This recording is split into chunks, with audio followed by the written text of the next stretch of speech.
What is social class? What about economic inequality and social stratification? What does it mean to suffer from poverty?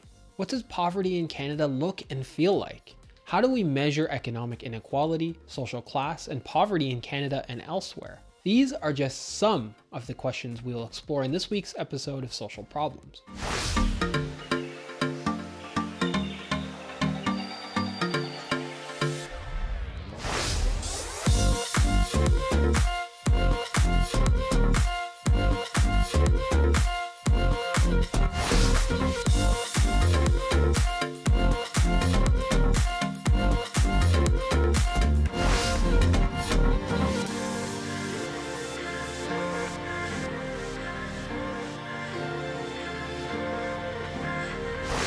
My name is Dr. Derek Silva, and I'm an associate professor of criminology studying harm and injustice in the social world.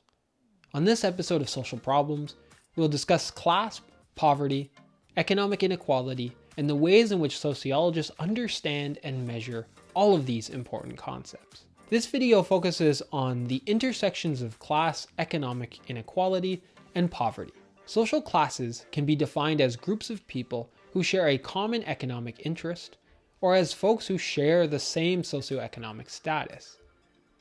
The concept of class first came into wide use in the early 19th century to replace terms like rank or order that were used to mark social distinctions in feudal societies. Whereas feudal societies ranked or ordered people based on relative nobility or manorialism, or the ownership of land, with peasantry or the folks who had to pay rent, tax, fees, or services to those land orders, societies of advanced or late capitalism are stratified based on their social class, which groups people into hierarchical categories of relative socioeconomic status. The most common of these social class divisions is perhaps the widely overused and dogmatic upper, middle, and lower class distinctions that we often hear. As Karl Marx points out, these classes are most often used to distinguish between individual and group relationships to the means of production, with the upper class most often associated with the bourgeoisie, who own the means of production, and the middle or lower class often associated with the proletariat, whose means of sustenance depend on accessing the means of production by selling their labor for a wage. Not entirely different than feudal hierarchies, late capitalist societies are less structured on nobility in favor of hierarchies built on the accumulation of intergenerational wealth through private ownership. Economic inequality, then, can perhaps best be described as the unequal and inequitable distribution of income, opportunity, and wealth between different groups in society. In any given society, some folks have more income, more wealth, and more opportunities to accumulate both than others do. This is both an objective reality of contemporary social life insofar as you can systematically measure who has more of a scarce resource and who has less, but importantly, it can also be subjectively assessed by looking at the ways in which social structure promotes economic inequality by creating conditions that make economic equality more or less challenging to achieve. For example, some folks have, by virtue of the bodies they inhabit or the social category they identify, more opportunities in front of them regardless of their own behavior, their actions, or their work ethic. This is where the concept of meritocracy, or the idea of one's social success as a direct function of their merit, contributions, and or hard work, has been critiqued by sociologists.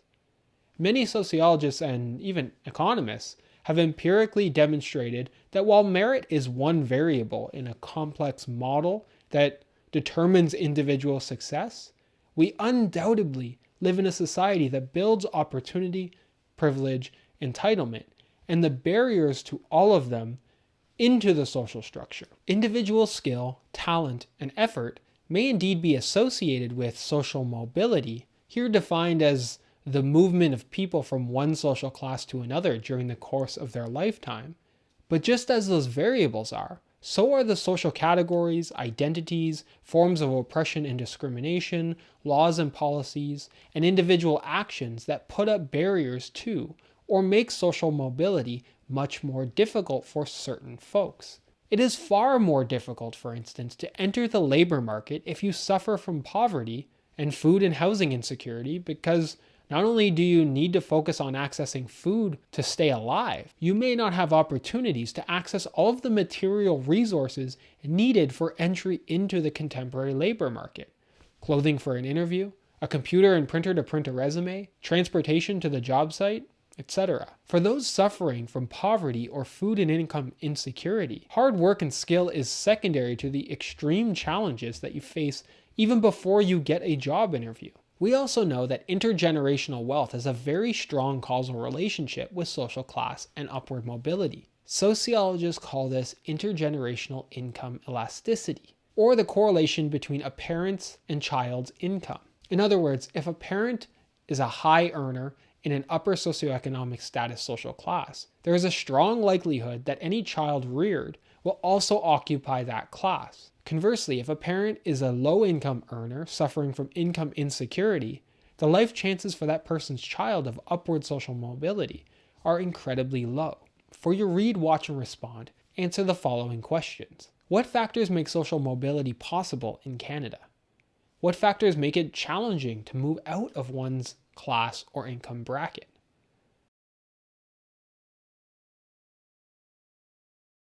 While in late capitalist societies, economic inequality is most often measured through assessing the distribution of income and wealth, economic inequality is likely a feature of all societies, and the measurement is dependent on the value of any given resource, whether that be money, jewels, or silver or gold. The lasting harmful effects of economic inequality can then be measured by how many in a given society suffer from poverty. Poverty can perhaps best be described as a state or condition where a person, community, or group lacks the financial resources and essential necessities for a minimum standard of living.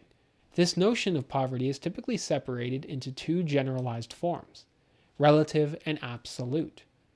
Relative poverty means that one is able to survive, but they fall far below the general living standards of the society or social group in which they live. Depending on which measure you use, anywhere between 3 to 7% of Canadians live in some form of relative poverty, and this varies between provinces. Absolute poverty, on the other hand, is when an individual or group lacks the basic necessities for survival, such as food, shelter, and medicine. This is the complete lack of the means and resources necessary to meet basic survival needs. Importantly, as of 2020, most of the planet's population live in some form of poverty.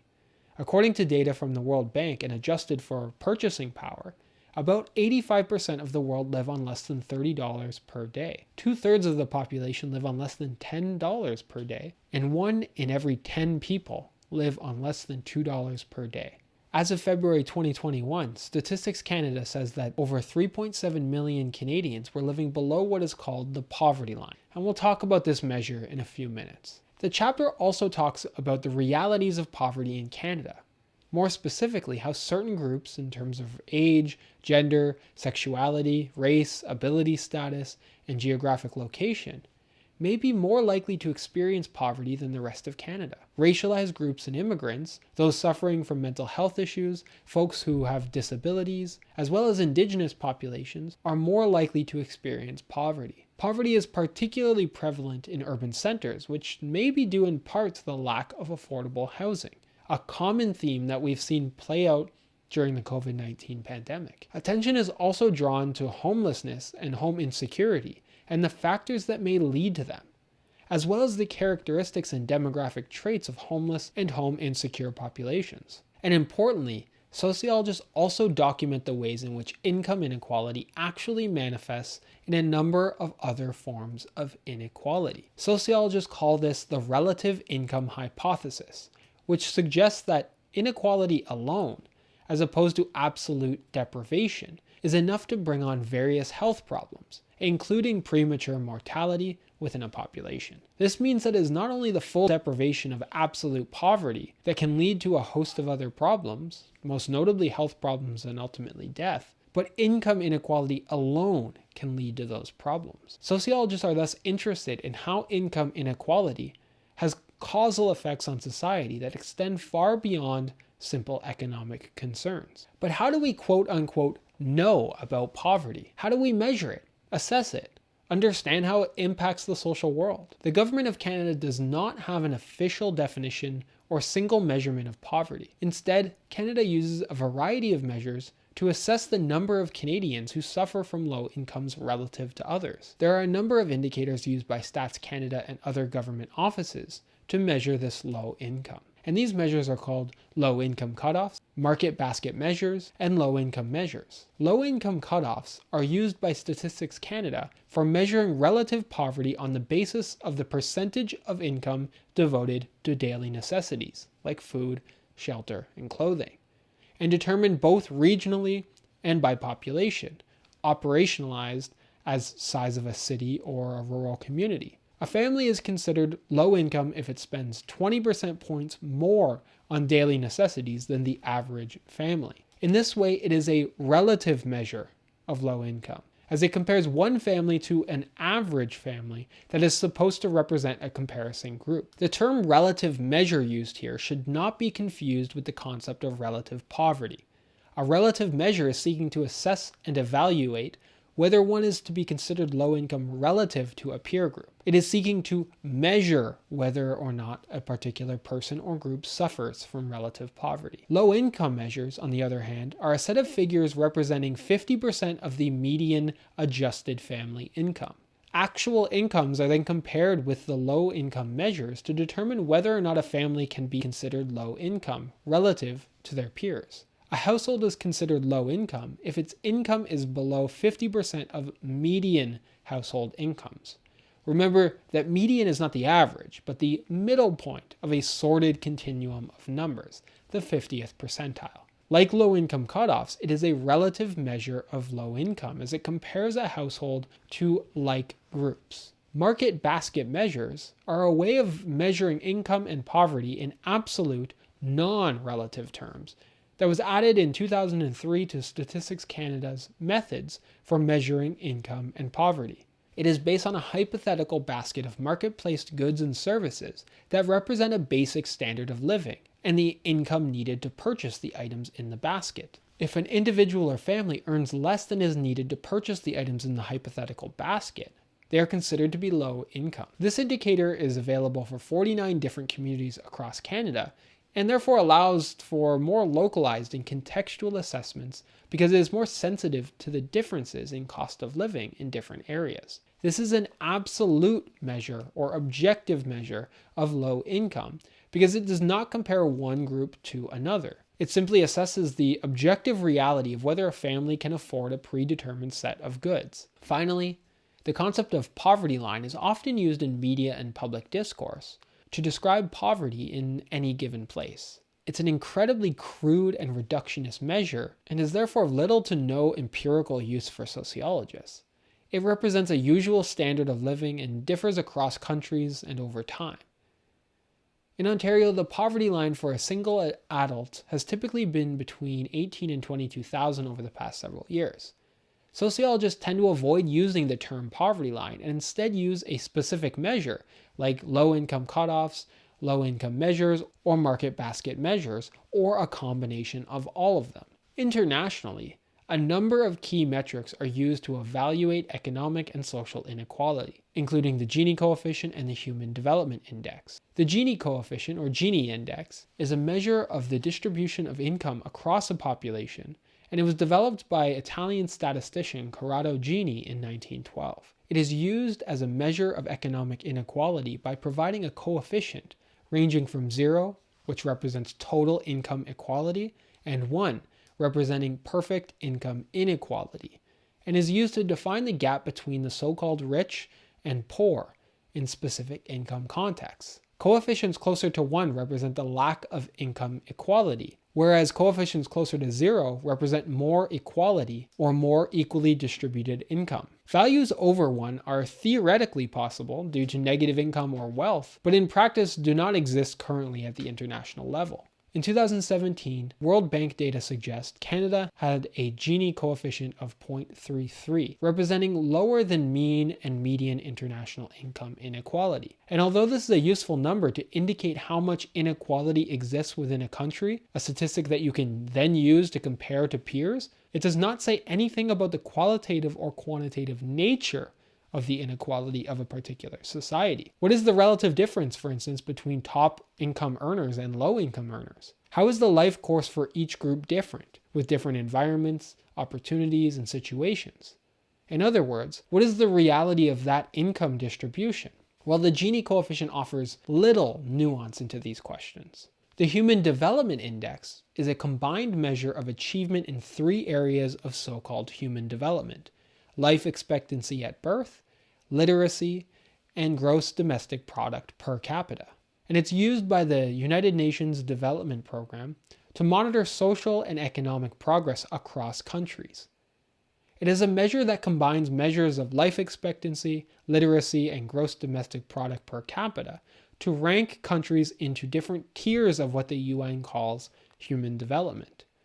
A country with a higher HDI score indicates that it's higher on this human development hierarchy, with higher scores indicating a more ideal combination of longer lifespan, higher education, and higher GDP per capita. The UN created the HDI explicitly to shift the focus away from models that center on economic development and national income towards a more humanitarian-centered approach. The idea is that a long and healthy life, knowledgeable public, and decent standard of living measured by GDP is a more robust measurement of how people live than simply looking at economic measures. Like all of these measures, the HDI is explicitly and unapologetically reductionist in nature. It is trying to provide a single statistic that encompasses a number of complex variables, all purporting to measure some form of human development. As such, like any of the other statistics we've discussed thus far, it is a crude and limited measure.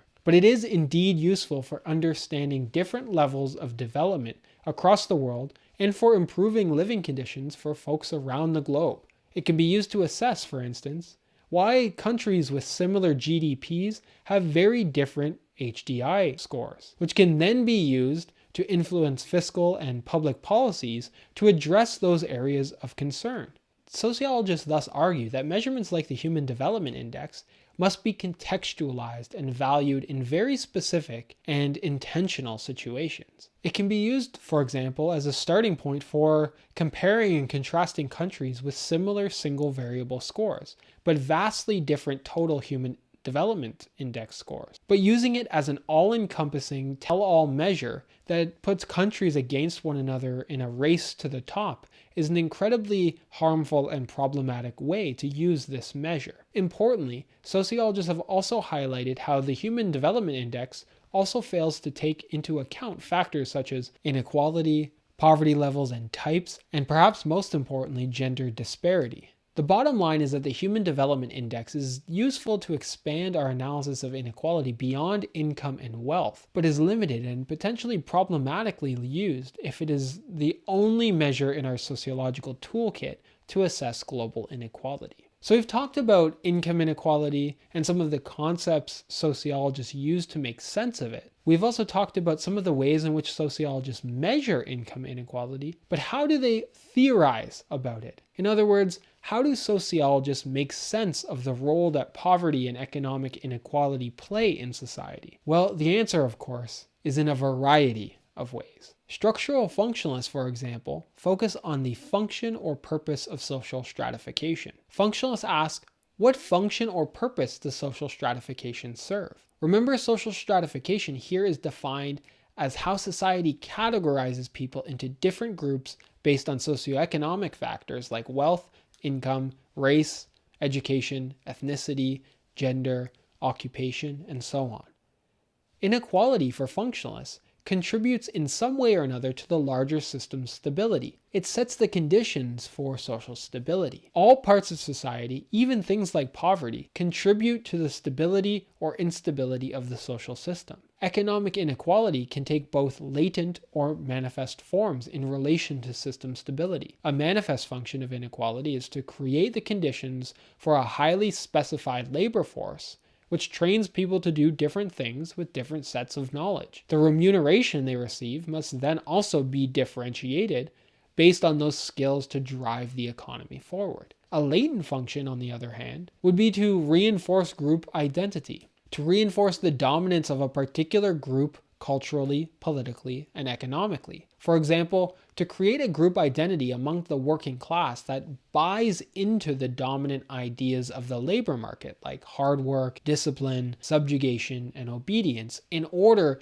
to keep the economy going forward. Accordingly, many structural functionalists hold that differences in power, wealth, income, and other reward opportunity structures are justified and necessary because they motivate the most qualified people to use their skill and their talent in the most important jobs. Recall the meritocracy concept we talked about earlier. This is a very useful concept for functionalists who maintain that we need an income hierarchy and reward structure in order to motivate folks to work hard and produce for the social system. In this way, different skills are said to be of functional importance. We need to produce folks of different skills and abilities because the division of labor requires different workers for different things. The reward structure of economic income is thus used to incentivize this functional differentiation of the labor force. And unlike structural functionalists who take a more hands-off, supposedly objective approach, conflict theorists hold that inequality is in fact harmful to society because it creates a system of winners and losers, haves and have-nots, that constantly compete with one another in a society filled with limited resources. For conflict theorists, society is structured by those in power, and capitalist economic competition inevitably privileges the rich. Why?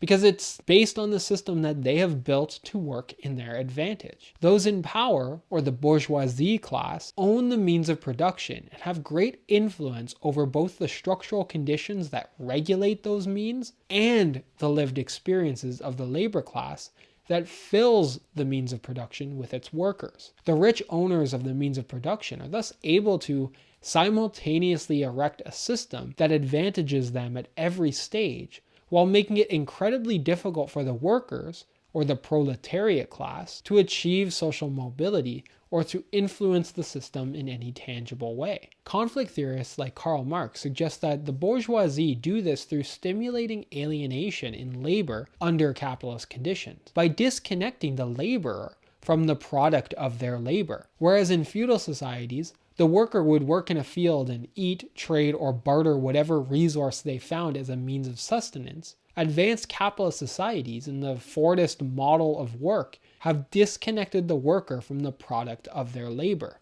They no longer work for themselves per se. They must access the means of production in order to earn a living wage. They don't see the end product of their labor, and they, more importantly, have no right to that product. The product of their labor is owned by the bourgeoisie class, and they are free to sell it to the market and therefore reap the rewards of the labor of many. This disconnection of worker from the product of their labor creates what Karl Marx calls alienation, a sense of disconnection from the product and the act of their labor, which has the latent effect of disconnecting one from other people and from society at large. Put differently, there are very few opportunities for collectivity and collective action in advanced capitalism because each individual is disconnected from any benefit of their labor outside of the agreed upon wage. They are not invested in working together with others. And even more importantly, they are subservient to a small bourgeoisie class that creates the working conditions for many. And in so doing, this reinforces one's class consciousness, defined here as an individual's awareness of their place in the social class structure, particularly in relation to political class struggle. The means of production thus creates the conditions necessary for the promotion of a class consciousness amongst society that enables and maintains an inherently unequal class structure. The effect of this is what Marx calls false consciousness, or the acceptance of the discourses and values of the dominant class, and thus a willingness to believe arguments that promote individualistic solutions to problems, rather than collective solutions that favor the working class as a whole. Act outside the rules set by the bourgeoisie owners, or deviate in any tangible way, and the worker is simply fired. This causes alienation amongst the entire working class that has the effect of subjugating the proletariat to the needs of the bourgeoisie, thus reinforcing class-based social stratification. The ultimate end of this system, as Karl Marx suggests, is the ultimate class revolution in which workers everywhere consolidate their class consciousness, resist the false consciousness, and revolt against the system, in the form of a class revolution that would flip the capitalist system on its head. While we have not seen such a revolution as of yet, conflict theory has been an effective tool for mobilizing a series of social action and labor movements that seek to change the working conditions for many. In many ways, if you or your relatives have been part of a union or other collective organization, chances are it's rooted in conflict theory. Functionalists criticize this approach by arguing that people do not always act largely out of economic self-interest. They often point to the fact that, for instance, Bill Gates has given relatively large portions of his wealth to charity. Functionalists also argue that conflict theorists underestimate people's ability to move up in society or have upward mobility. They argue that if people really want to succeed, they can do so through hard work. In other words, that we do indeed live in a meritocracy. Conflict theorists respond to these critiques by arguing that not only does the amount of wealth someone like Bill Gates possesses make their philanthropic contributions almost mute, for every person who might not act out of economic self-interest, there are folks like the Waltons, the owners of Walmart, who use corporate welfare and tax breaks to avoid paying taxes, while paying their labor force unlivable wages. Conflict theorists also critique the very idea of meritocracy as both a lie created to produce false consciousness amongst the working class, and perhaps more importantly, empirically invalid, that does not stand up to empirical analysis, because the chances that one has to move upward in a society are incredibly small and are dwarfed by the chances that one can move downward. Numerous sociological and economic studies have repeatedly shown that upward mobility is far, far more difficult to attain than lateral or downward mobility. For your read, watch, and respond, answer the following questions. How do conflict theorists explain the rise of poverty and income inequality? How do they suggest that poverty can be eradicated?